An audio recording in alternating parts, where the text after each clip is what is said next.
Ah, see, here at the Boise Vineyard, we need big pulpit because we have big Bibles.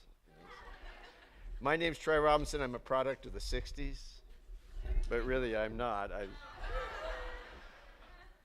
I just thought I'd impress you. It's just great having you guys here. We feel so privileged here at the Boise Vineyard to host this, and really pray that you guys have just an exceptional couple of days here. I was told that I was speaking this morning after you guys got about 2 hours sleep last night, so I don't know how this is going to go. But I was also told that it's traditional at Cultivation that they bring what they call the token old guy, and so I guess see I'm the token old guy this year, and what we're supposed to do, what the token old guy does is that he kind of tells you what's coming.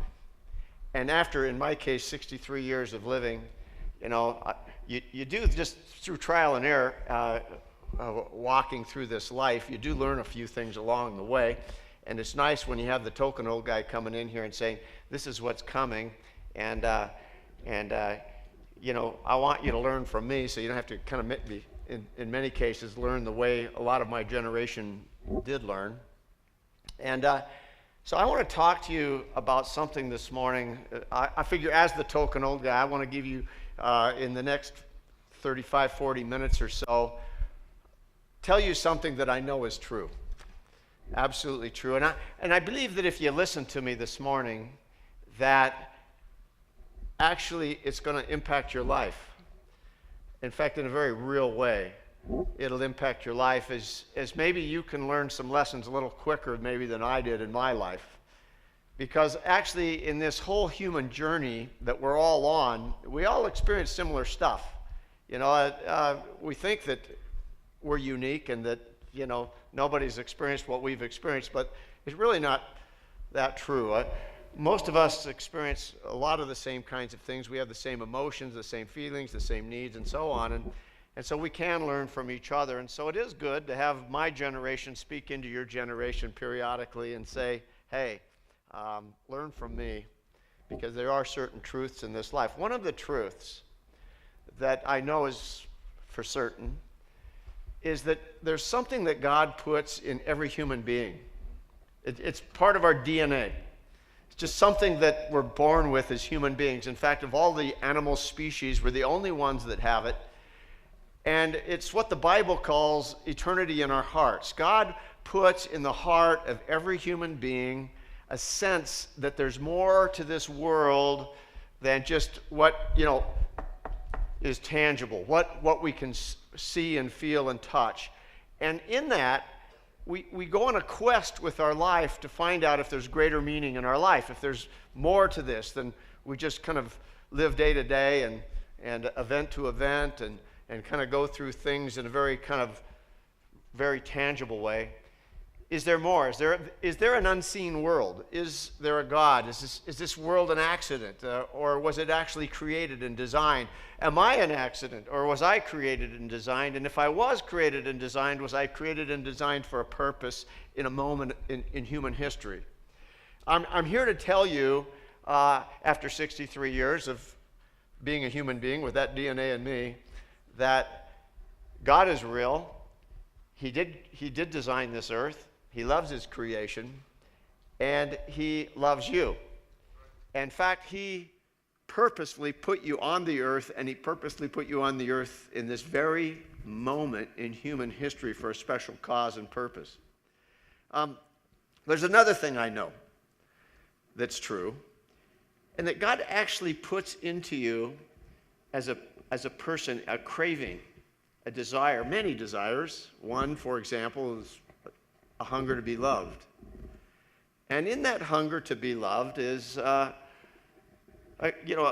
we're motivated through our life to go out and seek that for our life. And sometimes we seek it God's way, and sometimes we don't seek it God's way. And when we seek it God's way, as we know is in his scripture, we end up becoming fulfilled and whole people. When we go out and seek it In the world's way, we often end up empty, and there's literally a hole that's in our soul that was there that caused us to seek this in the first place, ends up getting bigger. It's because we start looking for love in all the wrong places, doing the wrong things, and over the course of time, we realize God was right all along, that he did have a plan, and he does love us, and he's called us to love him first and love each other in very wholesome and holy ways. And one of the other things, and the thing I want to talk to you about this morning, which is similar in some ways, is that we have this craving in us as human beings, and I believe it really starts to develop at kind of your place in life, and that is a craving for adventure. There's something in us that wants to have a life that's more than status quo. We want a life that's just not like everybody else's life. We would actually, there's something in us that desires to have a life that means something in the end. That when it's all said and done, that there was a reason that we walked the earth, and we not only discovered it, but we did it. And in so doing it, we took major steps of faith at times. We did things that were way beyond our comfort zone at times. And we were stretched and we were pushed, but in faith, we stepped over these comfort zone lines, and we broke out of sort of the traditional conformity of the world that we lived in. We decided that we didn't have to be like everybody else. We didn't have to, look like everybody else. We didn't have to act like everybody else. That God did create us uniquely, and we were going to go in that uniqueness and live this adventure. I know that that's always been a part of my life, and one of the things in my life that, and I'm just going to tell you a little bit of my story. I was raised with a father that had a legacy of incredible adventure. And I grew up, in fact, there were 2 books in my house that had any meaning to me. This was one of the books, although I didn't really understand it in my early life. But actually, before I came to the Lord, this was the book that had greater meaning for me. And it was my dad's scrapbook. And he just moved to a retirement home at 93 and gave me his scrapbook. And it was really an extremely meaningful possession to me. I just want to walk you through it for a second here, and through some of his adventures. As a kid, I looked up to him and thought, boy, someday if I could just do the things he did, then I would be a fulfilled person. At age 14, he shot his first deer, which to me as a kid was a big deal because I was raised in a family that hunted and fished. And when he was just like out of his teens, like 19, 20 years old, he literally wrote, he worked in a Christian camp, boys camp, in Michigan, and he lived in Long Beach, California. So it was literally 2/3 the way across the United States. He had no way of getting there, and so he went to the Raleigh Bike Company and said, if you'll give me a bicycle free, I'll ride it across the United States every summer and back, and then for publicity. And so he was in newspapers all across the country. He's one of the very first people on a 3-speed Raleigh, rode across the United States 2 different summers in a row, having incredible experiences. In those days, a lot of the roads across the United States back in the early 1930s weren't even paved in those days. So he blew out tires and all kinds of things that happened to him. Shortly after that, he rode that same bike. He looked on a map of the United States, and he said, I want to find a place that no one else has gone before, the most remote place. And he found a place out in the center of the Escalante River country of Utah called Boulder. It was a little settlement, but there had been no roads to it. But he saw it on a government survey map, and he decided he was going to go there. So he rode his bike across Nevada and all the way into Utah, left his bike at the end of the road, and took off walking back into the canyon country of the Escalante River and got lost. After a while, he was living in Indian dwellings in the Escalante canyons as he went through, and finally he actually had to shoot a deer and jerk the meat for his survival. Finally caught a wild horse, met a sheep herder, lived with him, and finally found a Mormon family back in the middle of the nowhere, and milked cows for them for the summer, and ended up riding his horse back to Southern California. Right after that, he went to, he decided to take an 18-foot sailboat to Alaska from Seattle. That hadn't been done a lot in those days, and so he got this 18-foot sailboat, decided that he was going to be Jack London, and sail and have the Alaskan adventure. He called it the Little Snark, and started taking it, of course, up through the Canadian coast and on up into Alaska. Got shipwrecked once, ended up with a hole in the bottom of the boat at one point, had to patch it before the tide came back in. Got into Alaska, and in those days it wasn't Alaska, it was called the Yukon Territory. It wasn't a state of the Union in those days. And he went to the University of Fairbanks, Alaska, when it was hardly an establishment at all. Became one of the very first ticketed pilots. He actually soloed on cross-country skis in a J3 Cub, and was actually, they actually recorded it over the air, his solo flight, because he was the first one to receive an actual U.S. Pilot's license in the Yukon Territory. He came back from the Yukon Territory, and the war broke out. They had dropped, of course, they'd attacked Pearl Harbor, and so he joined the war. He became a torpedo bomber pilot, flying off of carriers in the South Pacific. Went to war, had incredible war experiences until at one point his plane crashed in the South Pacific, short of his aircraft carrier, blew up with a full load of torpedoes, killed actually the crew members of his plane. But the explosion of a full load of torpedoes that blew as he landed blew him somehow miraculously free, almost severing his leg completely off. And a destroyer later came along, found him floating in the ocean, and picked him up, saved his life. Lucky for me. I was born a couple years later after that. But I was born and raised really seriously looking through this book and saying, if I could do the things that my father did, then I would be fulfilled. I would feel whole, and that I could live this adventure in my life, and I'd be like my dad, who I did, in fact, respect. One thing I didn't understand about my dad in those days is that he had given his life to the Lord early on, and had really committed his whole life, even at wartime, to the Lord. And that was all part of a legacy that I didn't totally understand, actually. And so when I became 16, actually I was 16, I soloed, and by the time I was 17, had my pilot's license. I started skydiving at 17. I started doing all kinds of things, climbing mountains and riding my bike across the country. I tried to do a lot of the things that I had seen my father do, but the problem was the country had changed and the world had changed.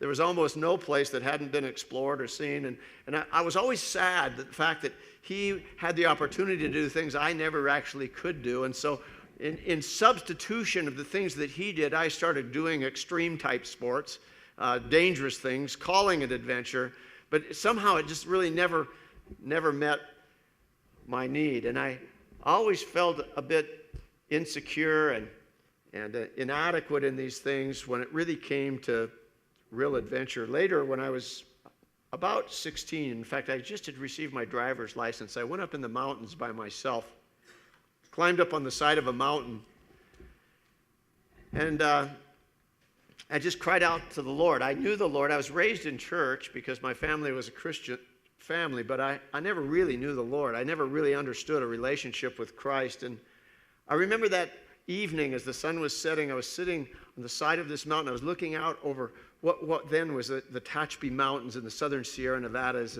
and across the Mojave Desert. It was an incredible scene. And I was sitting there that night, and I realized, there must be a creator, because this was too beautiful. It was too amazing. It could, no one could think up this creation. And the thought hit me at that moment that if there was a creator, then I was created. And he created me for a reason and a purpose. And so my adventure kind of changed at that point.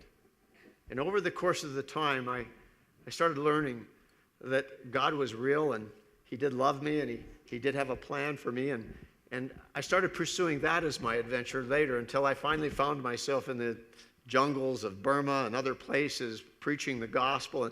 And it was then that I really discovered what the true adventure was. You know, here at the Boise Vineyard, we have a thing, we call it, it's part of our culture, we call it living the Adventure. It's Advent with a hyphen, U-R-E. And it's just in our culture that we want to pursue the adventure that God has for us in his kingdom. Because we know that there is no adventure that's going to fill our need like his.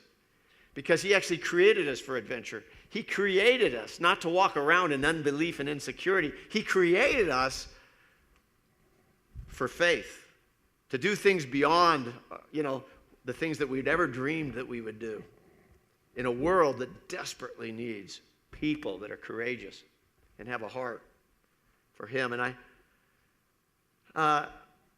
the word Advent actually means the coming of Christ.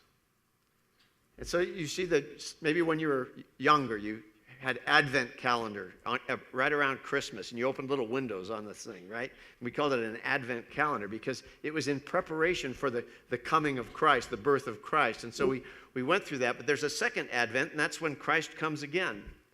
And so we define the adventure as living a life of radical faith between the first and second Advent of Jesus. And that's the greatest adventure. And when we catch people living that adventure and committing to that adventure of literally going out and impacting this world with their life, getting out of their comfort zone, being used to go out and pray for the sick and feed the poor, and go even into the developing world that's so hurting and broken, then we call them the adventurer, because we realize they've really discovered the adventure. I want to take you for a few minutes this morning to the story of Moses. I suspect that for most of you guys in here, the story of Moses is pretty familiar.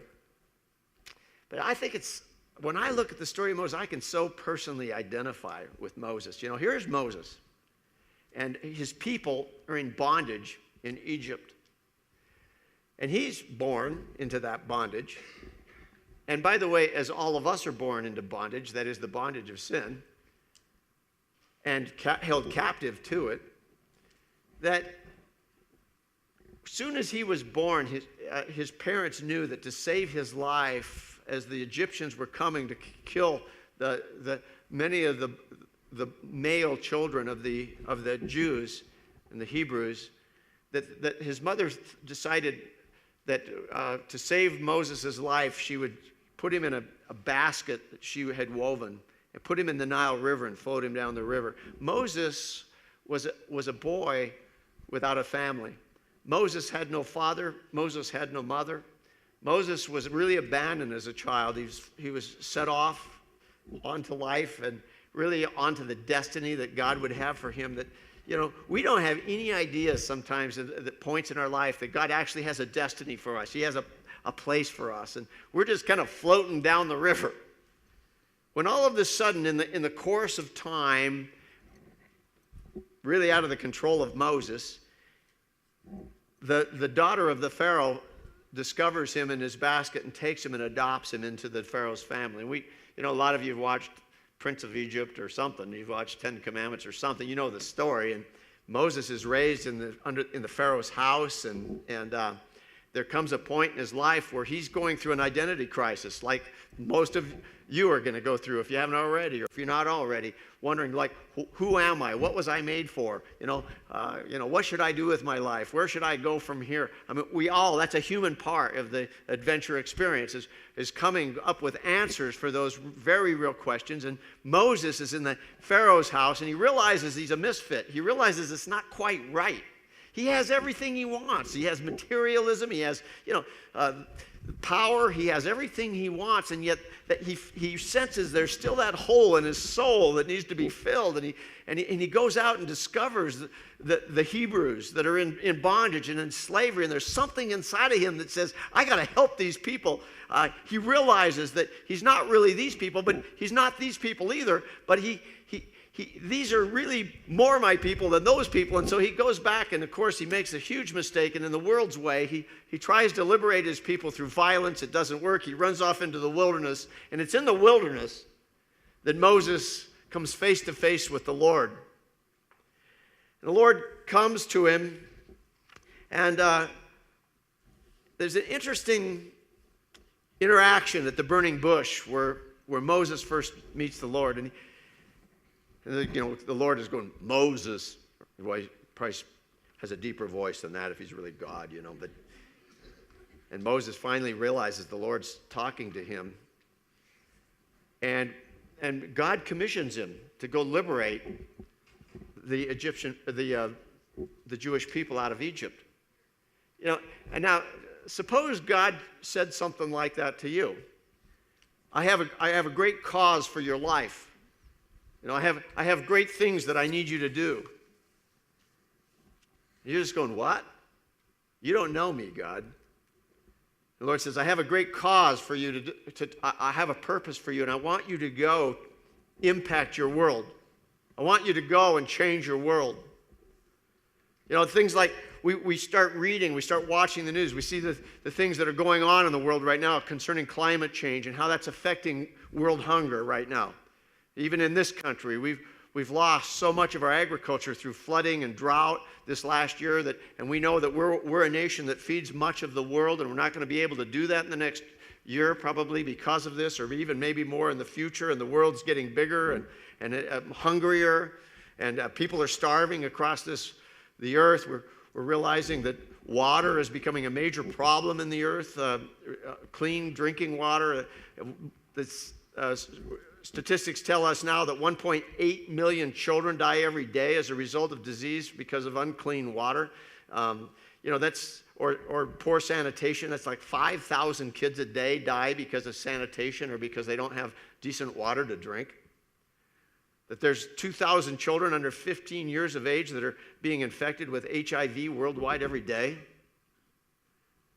According to the UN statistics, 200 million children who are living or working and living on the streets due to the escalation of poverty and AIDS. If you go to countries like Africa right now, there's 12 and 13-year-old kids raising their whole families because their parents have already died from AIDS. So we have a whole familyless generation in Africa right now and other parts of the world.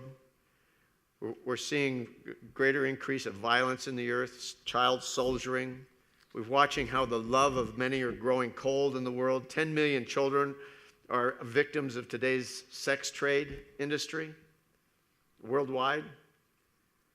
Here, even in the state of Idaho, 80% of incarceration is meth-related.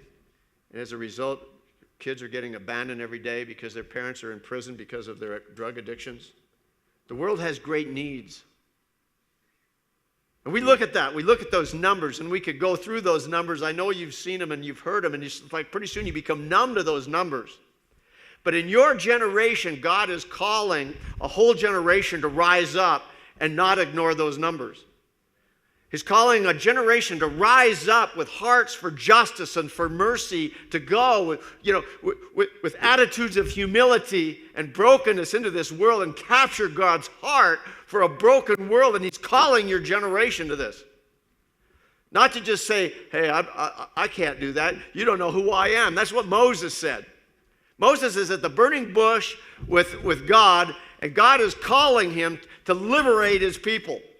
Moses says, hey, I've already tried that. I'm here in the wilderness because of it. But God says, no, I want you to do it my way. And I will be with you. Moses says, Lord, I can't do that. What are the people going to think? What do they think of me already? I had to flee from them because of what they thought of me. The Lord says, no, I'm going to be with you. And then Moses says, I am so inadequate. I don't even speak well. And you're calling me to to a nation of people to liberate them, and I have a problem even forming a sentence. Moses experienced exactly what you experienced and what I've experienced in my life. I remember when I was in junior high school, I had a counselor call me in. I was dyslexic. I had learning disabilities. I couldn't read a book. I never read a book until I was in my first book I read in the 9th grade. And it was a struggle. It was the first thing more than a comic book. And I had a counselor come in to me, speak to me one day and just said, okay, I'm going to tell you a secret. And that if you tell anybody this, I'll have to kill you. But my real name is not Try. Not too many people know this. My real name is Franklin Willard Robinson III. So I'm Franklin. But you better not ever say that outside of there. Okay, I'm in the 6th grade, and I decided to play an instrument. My parents decided it would be good for me to learn an instrument. I have no rhythm at all. And so of all the instruments I choose the flute. Now, my name's Franklin. I play the flute. And I'm riding home one day because I'm going to orchestra, and I get to school early. It's been raining all night, and I ride my bicycle to school, and I realize I have orchestra that day, but I have no flute. And my flute, by the way, flute's a great instrument. I wish I could play it today. I'm just kind of painting a picture for you here. And I realize I don't have my flute. So I go, oh my gosh, now I'm in trouble. So I look at my watch and I realize, I tell my buddy, I said, tell my teacher that I'm going to be a few minutes late. I've got to go home and get my flute. Get back on my bicycle, ride as fast as I can back home. And the roads in those days, they didn't have great drainage. And I came around a corner, I hit this slimy spot in the road, went out of control, slid across the street, hit my mom's 1956 pink Cadillac, and went over the top and hit the curb teeth first on the other side. Knocked all my front teeth out. My name is Franklin. I'm the littlest kid, by the way, in my class. I play the flute, and I have no teeth. Not the most popular kid, the most cool kid in school. And I go to my counselor in the 7th grade, after I've recovered from the teeth thing. And she says, Franklin, you're never going to succeed in life. They didn't understand learning disabilities in those days. And they didn't understand that dyslexia is a normal thing. I mean, you outgrow it, in time. And God can heal you, as he did in my case, over time. But